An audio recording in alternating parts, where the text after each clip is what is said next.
ዓለም ተታሊላ ንሓቂ ስሒታ ልቦና ተደፊኑ ዓዊረ ንዒንታ ብሓለንጊ ኩርማጅ ጽባኑ ክቕለጥ ብእሾኽ ኣኽሊል መትልዑ ክጽቀት ደሙ ከወሓይስ ክዛሪ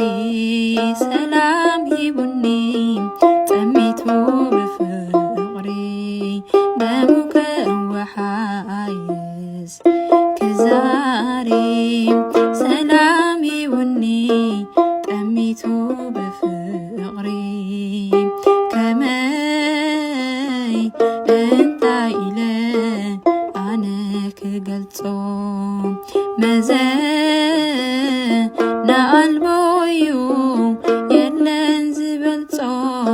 ወንዲ ዳዊት ሰማያዊ ጎይታ